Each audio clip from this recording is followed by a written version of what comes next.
Welcome to the Gigging Success Podcast. And now, here's your host, Brad Lazarus. Hello and welcome to the Gigging Success Podcast, where you'll discover the tactics and strategies of some of the world's most successful cover bands. That'll help you fast track your way to more of those better paid gigs you deserve.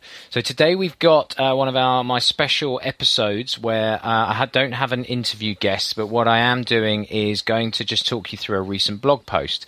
If you've got the benefit of being in front of the internet and listening to this on the page itself, then great. If not, and there are any illustrations or images of stuff, I'll just do my best to try and explain them for you as best I can so you get the picture and it does start to make sense. So this post is titled, How Big Do You Want Your Cover Band to Be?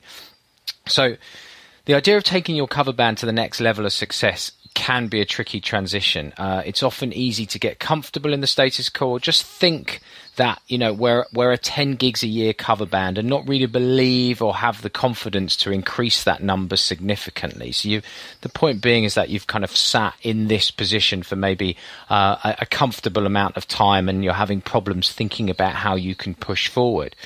So having taken many of my cover bands from 5 gigs a year when we first started out, you know, when they came to me and we built a relationship, I've taken them to 55 a year or so on average. So I can assure you that there are literally hundreds of ways to achieve greater success and to grow your gig numbers.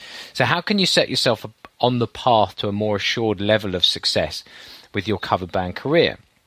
But it starts with what it is that you want to achieve. So full-time professional musician earning all your income from the cover band, maybe that's something that you want to achieve. Maybe you want to be full-time pro earning a large income proportion from your cover band, not all of it.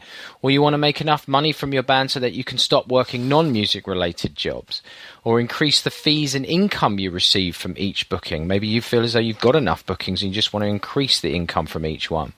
Or maybe you want to stop performing at low-paying pubs and clubs and start booking those weddings, private parties and corporate events that pay so much better.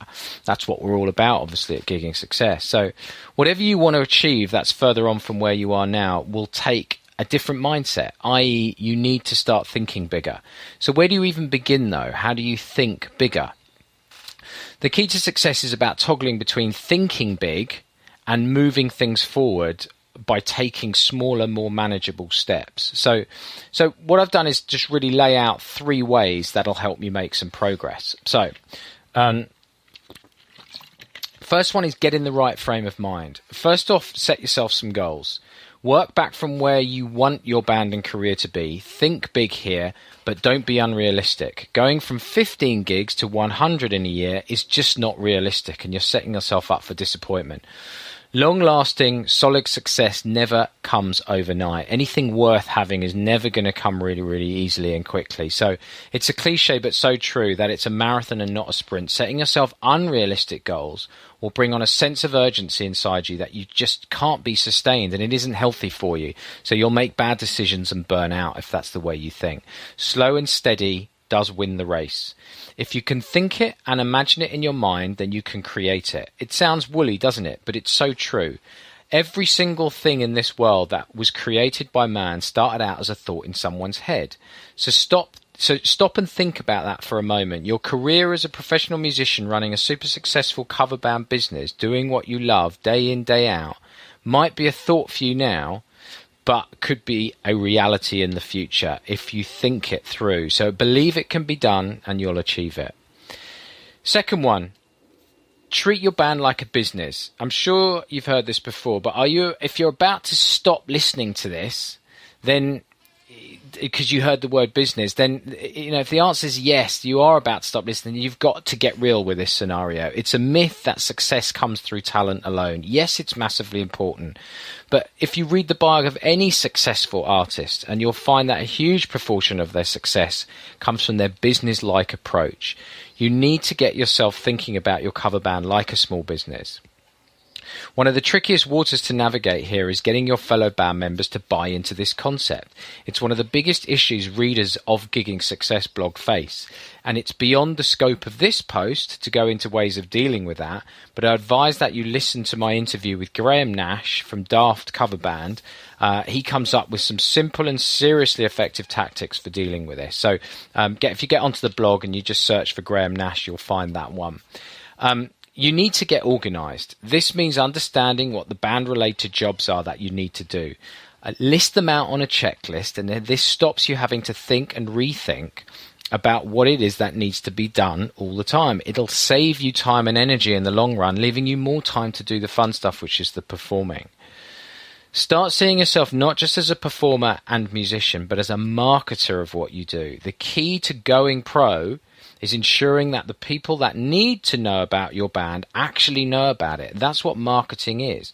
So find the prospects most likely to want what you have and then persuade them to book you. That's the bottom line. The concept is simple and may need some nurturing in your head. You need to think about it, but it's worth the time to think about and to get your head around it, as it's one of the keys to your cover band success.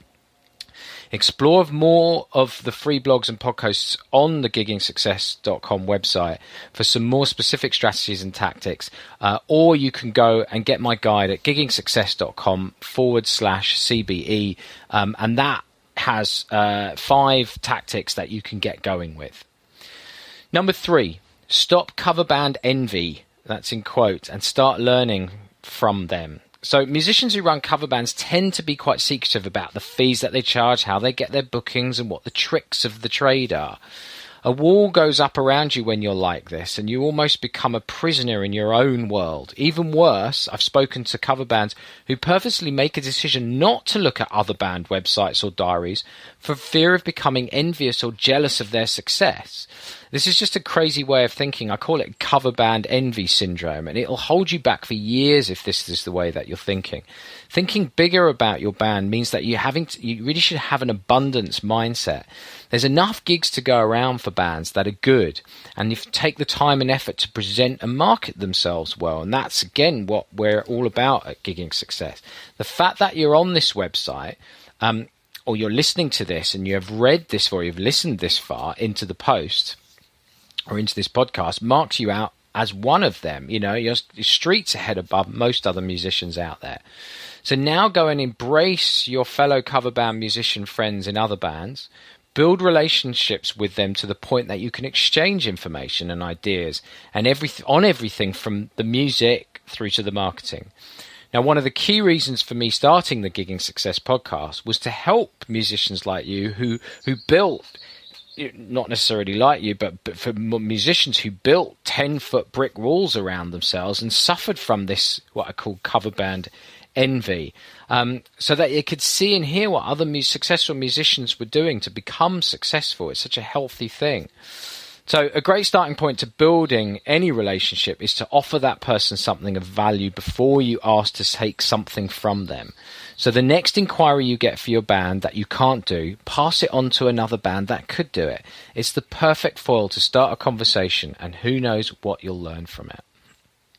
So that's the post. I hope you enjoyed that and found it useful that I've talked that out, and you can listen to that on the podcast. If you've got any questions, drop us a line at brad@giggingsuccess.com. If you haven't, if you're listening to this on the website itself, go and sign up and go and subscribe to the podcast at iTunes. Just search for Gigging Success and you'll find it. I hope that's been useful for you, and I'll catch you again soon.